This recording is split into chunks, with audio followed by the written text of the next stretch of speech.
வணக்கம் தோழர்களே, அனைவருக்குமே பார்த்தீங்கன்னா வணக்கம். மிக முக்கியமான ஒரு தகவல் ஒன்றை பார்க்க போகிறோம் நண்பர்களே. என்ன தகவல் அப்படின்னு பார்த்தீங்கன்னா, இந்தியாவின் அடுத்த பிரதமர் பார்த்தீங்கன்னா யாரு?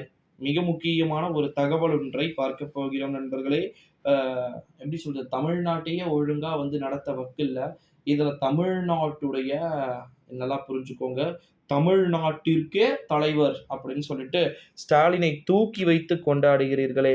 வெட்கமாக இல்லையா? அப்படின்னு சொல்லிட்டு ரொம்பவே ஃபயரா கேள்விகளை கேட்டிருக்கிறார். நம்முடைய அண்ணன் திரு சவுக்கு சங்கர் அவர்கள். ஓகேங்களா? இந்த ஒரு சூழ்நிலையில தான் அடுத்த பிரதமர் ஸ்டாலின் தான் அப்படின்னு சொல்லிட்டு ரீசன்ட் டைம்ல நெறைய விதமான விஷயங்கள் என்பது பேசப்பட்டுக் கொண்டு வருகிறது. ஸ்டாலின சீஃப் மினிஸ்டரா முன்மொழிய வைக்கிறதுக்கு எந்த விதமான பிரச்சனையும் இல்லையே ப்ரோ. 40 தொகுதிகள்ல 40 தொகுதிகள திமுக ஜெயிச்சாலும் கூட 3வது இடத்துக்கு வரலாம். ஓகேங்களா? எப்படி இருந்தாலும் காங்கிரஸ் தான் 2வது இடம் வரப்போறாங்க இந்த முறை.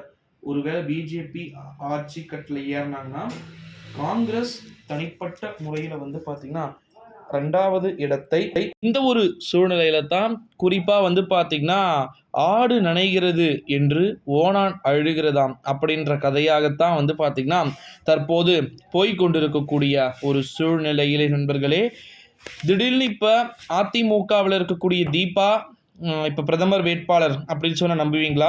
ஏன்னா தீபா அந்த அளவுக்கு ஒர்த்தே கிடையாது. உங்களுக்கு தெரியும் அப்படின்னு நினைக்கிறேன். ஒரு டம்மி பீஸு அப்படின்னு சொல்லலாம். இந்தியாவின் அடுத்த பிரதமராக வரவேண்டிய அளவிற்கு தகுதிகளும் அனைத்தும் பார்த்தீங்கன்னா, தமிழ்நாட்டின் முதலமைச்சருக்கு இருக்கிறது அப்படின்னு சொல்லிட்டு ஊபிஸ் கதறி கொண்டிருக்கிறார்கள். ஓகேங்களா? இந்த ஒரு சூழ்நிலையிலே வரப்போகின்ற 2024ஆம் ஆண்டு தேர்வுகளுக்கான இந்த முடிவுகள், தேர்தல்களுக்கான முடிவுகள் யாருக்கு எப்படிப்பட்ட முறையில ஒரு சாதகத்தை ஏற்படுத்துவதாக இருக்கப் போகிறது என்பத நம்ம கட்டாயமா பார்க்கணும் நண்பர்களே. ஓகேங்களா? ஸ்டாலின் தான் அடுத்த பிரதமர் என்பதை நம்ம எளிமையாக எளிதில பார்த்தீங்கன்னா, சொல்லிவிட்டு செல்ல முடியாது. ஓகேங்களா? இவர்கள் சொல்லக்கூடிய கருத்துக்கள் அப்படி பார்த்தீங்கன்னா இருக்கிறதே தவிர, மற்றபடி உண்மை தன்மை என்ன, எப்படி இருக்கு அப்படின்றத ஆராய்ச்சி பண்ணணும் கண்டிப்பா.